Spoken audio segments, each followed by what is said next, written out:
जाँदैछौँ आँपको मुरब्बा। यसलाई खट्टी मिठी पनि भनिन्छ। खट्टी मिठी बनाउनको लागि यहाँ मैले लिएको छु 1 केजी आँप र मसलाको लागि मैले लिएको छु धनिया, जीरा, खाने सौंफ, खुर्सानी, नुन, सेतो नुन हामीले जुन सधैँ प्रयोग गर्छौं, बेसार, बिरे नुन, मरिचको धुलो र रातो खुर्सानी र तेल हामीले तोरीको तेल प्रयोग गरेका छौं। चिनी। मुरब्बा बनाउनको लागि सर्वप्रथम हामी आँपलाई छिल्छौं, यसको बोक्रा हामी फाल्छौं।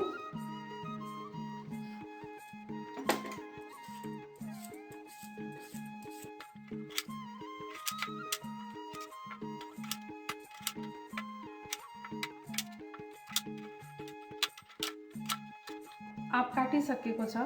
आँपलाई हामीले लाम्चो आकारमा लिएका छौं। अब हामी यसलाई बनाउन जाँदैछौं।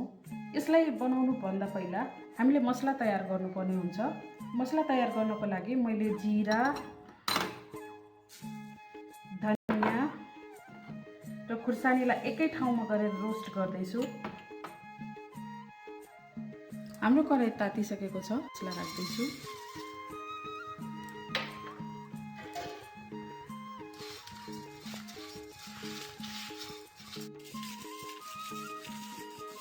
हाम्रो मसला तयार भइसकेको छ।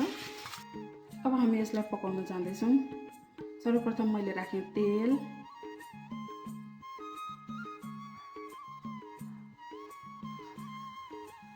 तेल तातिसकेको छ। हामी राख्छौँ सौंफ,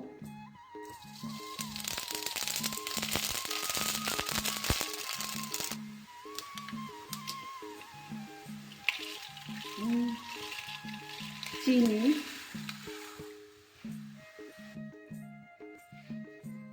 अब हामी आँपलाई यहाँ राख्छौँ। हल्का चलाउँछौँ।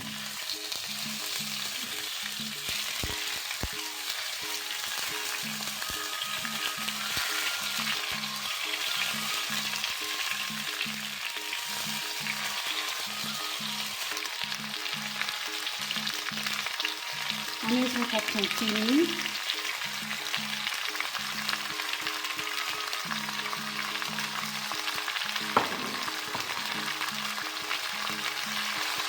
यसलाई चलाउँदै जान्छौँ। हाम्रो चिनी पग्लिँदै जान्छ।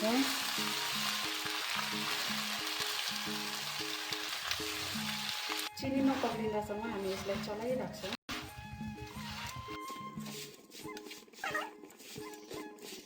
चिनी पग्लिसकेको छ। अब हामी यसमा अरू मसलाहरू राख्छौँ, थप्छौँ।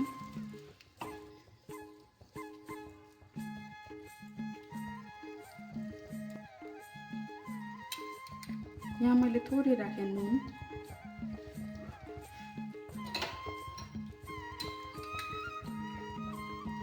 बेसार,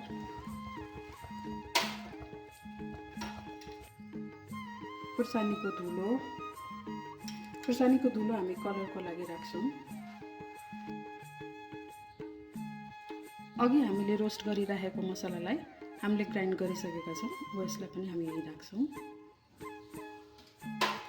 यसलाई राम्रोसँग चलाउँछौँ।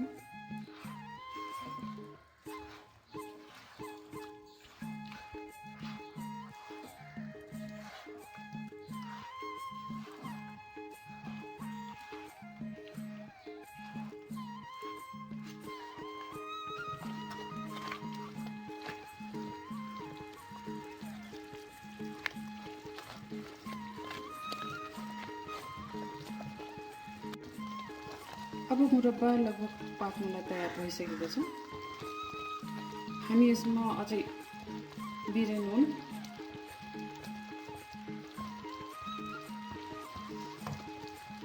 थप्छौँ।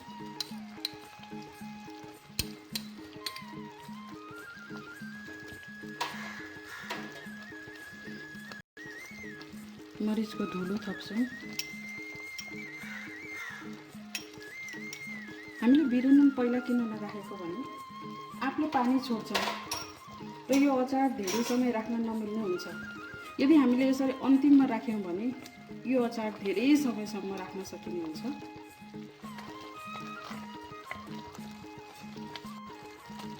हाम्रो मुरब्बा तयार भइसकेको छ।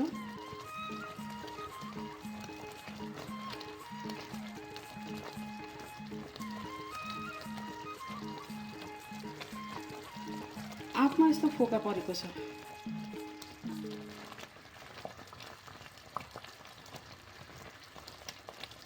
हेर्नुहोस् है, यो आँप एकदम फोका परेको छ। यो भनेको आँपको पानी बाहिर निस्किसक्यो र आँपभित्र यो चिनीको पानी पसिसकेको भएर यो यस्तो देखिएको। अब यो पर्फेक्टली पाकिसकेछ।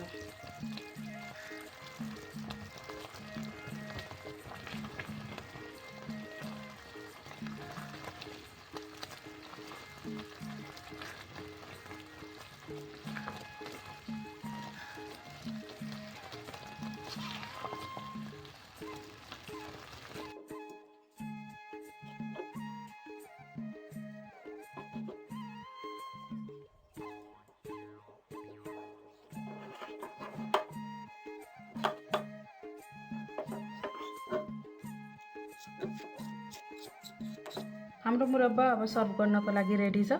यहाँहरूले पनि बनाउन सक्नुहुन्छ। यसै गरी बनाएर यहाँहरूले पनि यसको स्वाद लिनु होला।